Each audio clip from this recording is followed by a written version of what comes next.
What if we told you there's a 400-year-old palace in Valletta where the owners still live? And they've opened the front door just for you. Welcome to Casa Rocca Piccola, Malta's most surprising home.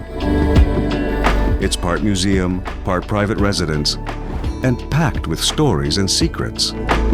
From underground bomb shelters to rooms still used by the family today, this is your chance to walk through living Maltese history.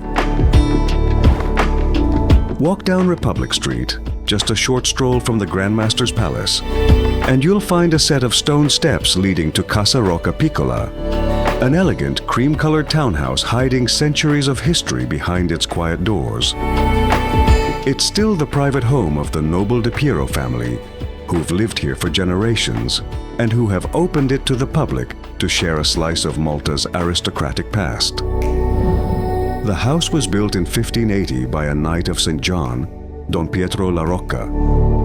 He designed it with the classic elements of a noble Maltese home: a large central courtyard for ventilation, grand limestone staircases, and airy upper rooms flooded with Mediterranean light. Over the centuries, the De Piero family added their own touches, filling it with antique furniture, books, artwork, and some very personal stories.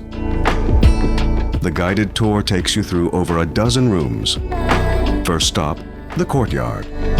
With its citrus trees, colorful tiles, and delicate wrought iron balconies, it feels more Sicilian than stately.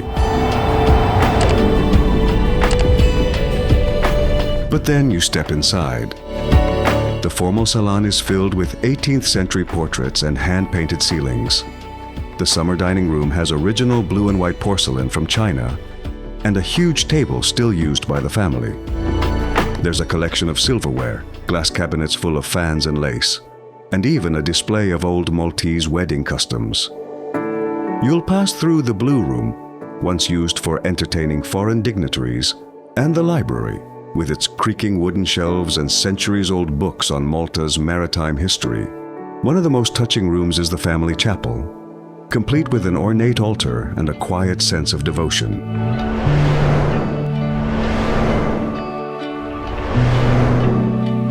This isn't a dusty museum, it's a home with soul. You're walking through real history, still in motion. But then, things shift.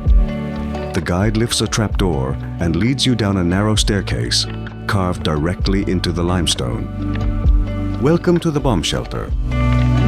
During World War II, this underground chamber protected the family, staff, and even their pets from the German and Italian air raids that rocked Malta. It's dark, tight, and incredibly moving. Malta was one of the most heavily bombed places in Europe, and here you feel the fear and resilience of that time. Back upstairs, there's more to discover, like antique costumes, ornate mirrors, and quirky objects collected through the ages.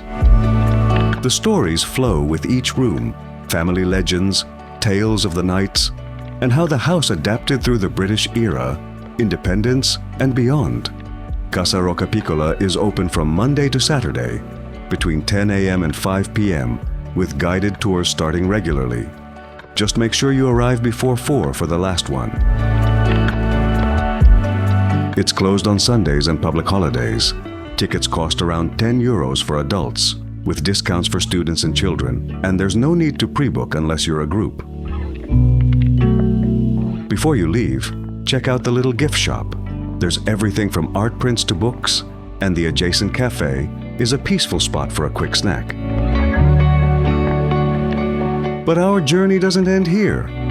We'd love to hear from you. Which stop was your favorite? Is there a particular moment that stood out to you? Let us know in the comments below. And if you're planning your own visit, we hope this guide has inspired you and made your trip easier to plan. If you enjoyed this video, don't forget to like, share, and subscribe to our channel for more travel adventures.